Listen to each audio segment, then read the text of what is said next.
Hi hello வாங்க. இன்றைக்கி நம்ம இந்த மைசூர் பருப்புங்க, நீங்கள் பார்த்துருப்பீங்க. இந்த மைசூர் பருப்பு எல்லாருக்கும் பிடிக்கும். பாருங்கள், நல்ல பொடியாக எவ்வளோ அழகாக இருக்குது பாருங்கள். இந்த பருப்பால் இன்றைக்கி ஒரு போண்டா தாங்க செய்ய போகிறேன். ஒரு போண்டா செஞ்சு இதிலே ஒரு கிரேவியும் பண்ண போகிறேன். வாங்க எப்படி செய்யுதுன்னு பார்க்கலாம். இதை முதல்ல ஒரு பவுலில் கொஞ்சமாக ஊற வச்சுக்கலாம். தண்ணி ஊற்றி நல்லா ஊறிடுச்சு பாருங்கள். நான் ஒரு 15 மினிட்ஸ் ஊற வச்சு நல்லா ஊறிடுச்சு. இதை ஒரு மிக்ஸி ஜாருக்கு மாற்றிக்கலாம். பாருங்கள், கொஞ்சமாக சர்க்கரை, கொஞ்சமாக மிளகாய் பொடி, கொஞ்சம் உப்பு, இது மூணும் இதில் சேர்த்து நல்லா நைஸாக அரைச்சி எடுத்துக்கலாம். மஞ்சள் கொஞ்சம் சேர்த்துக்கலாம். அவ்வளோதாங்க. இப்போ நம்ம கவர் பண்ணிவிட்டு எடுத்துன்னு போய் அரைச்சி, தண்ணி ஊற்றாமல் அரைச்சி நல்லா கெட்டியாக எடுத்துக்கலாம். பாருங்கள், இந்த பதத்தில் இருக்கணும். இதை ஒரு பாத்திரத்தில் நம்ம மாற்றிக்கலாம்.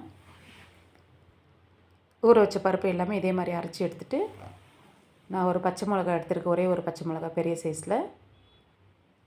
கொஞ்சம் தேவையான அளவுக்கு உப்பு, பத்தலைன்னா சேர்த்துக்கோங்க, இல்லைன்னா வேண்டாம். ஒரு பெரிய சைஸ் வெங்காயம், பொடியை கட் பண்ணி வச்சுக்கிற கொத்தமல்லி,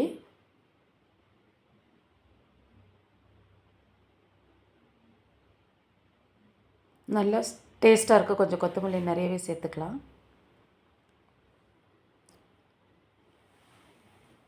உப்பு கம்மியாக இருந்தால் பார்த்துட்டு கொஞ்சமாக சேர்த்து நல்லா பிசைந்து எடுத்து வச்சிடலாம். ஒரு மீடியம் சைஸில் ஒரு உருளைக்கிழங்கு எடுத்து தோலெல்லாம் நீக்கிட்டு இந்த மாதிரி நல்ல பொடியாக கட் பண்ணி எடுத்து வச்சுக்கலாம். இதை நல்லா மிக்ஸ் பண்ணி வச்சிடலாம் ரெடியாக. ஏன்னா நல்லா சூடு ஏறிடுச்சு. நம்ம இப்போது சின்ன சின்னதாக உருளைக்கிழங்கு எவ்வளோ பெரிய சைஸ் கட் பண்ணுமோ அந்த சைஸில் நல்ல போண்டாவை போட்டு எடுத்துக்கலாம். கொஞ்சமாக ஆயில் போதும், இதுக்கு அதிகமாக தேவையில்லை. லைட்டாக திருப்பி விட்டுக்கலாம். பாருங்கள், ஒரு 3/4 பாகம் வெந்தால் போதும். சின்ன சின்ன சைஸாக போண்டா நம்ம க்ளீனாக செஞ்சு ஒரு பிளேட்டில் எல்லாமே மாற்றி வச்சுக்கலாம்.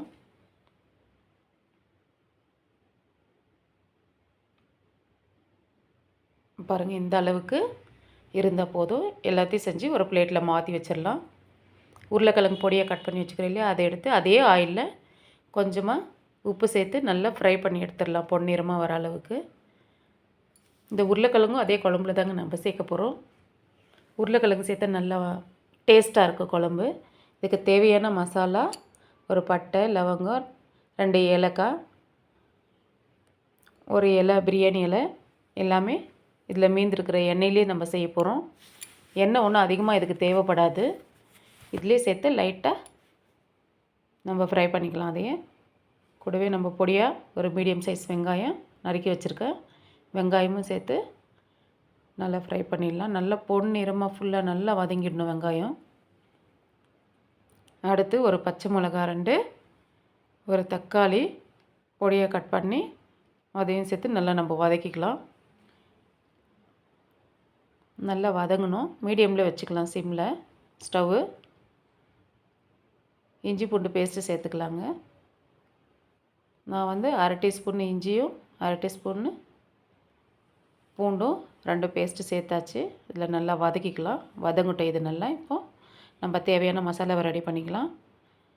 தனியாத்தூள் 1 ஸ்பூனு, சீரகப்பொடி 1 ஸ்பூனு, மஞ்சத்தூள் 1/4 டீஸ்பூன், மிளகாத்தூள் 1 ஸ்பூனு, கரம் மசாலா 1/4 டீஸ்பூன், தேவையான அளவுக்கு உப்பு. இந்த மசாலாவுக்கு எவ்வளோ வேணுமோ அவ்வளோ சேர்த்துக்கலாம்.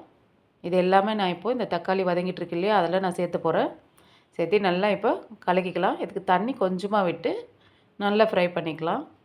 ஏன்னா அது மசாலா போட்டோடனே கொஞ்சம் ட்ரை ஆகிடுச்சு. கொஞ்சமாக தண்ணி நல்லா வதக்கிக்கலாம்.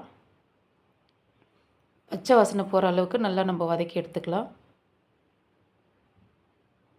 ஸ்டவ் சிம்மில் தான் இருக்கணும், இல்லைன்னா தீஞ்சிடும் இந்த மசாலா. பாருங்கள், இந்த அளவுக்கு நல்லா வதக்கி எடுத்துக்கணும்.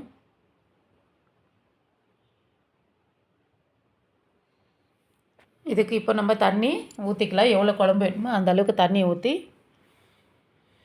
நல்லா கொதிக்கட்டும். டேஸ்ட்டு பார்த்துக்கலாம் இப்போ எப்படி இருக்குன்னு சொல்லிவிட்டு டேஸ்ட்டு பார்த்துட்டு நம்ம மூடி வச்சிடலாம். நல்லா கொதிக்கட்டும்.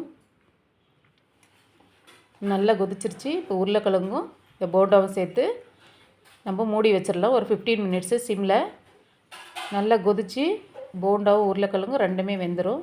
ஏன்னா நம்ம வந்து போண்டாவும் நல்லா வேக வச்சாச்சு, உருளைக்கிழங்கும் நல்லா ஃப்ரை பண்ணிட்டோம். லைட்டாக வெந்தால் போதும். ஒரு 15 மினிட்ஸு சிம்மில்.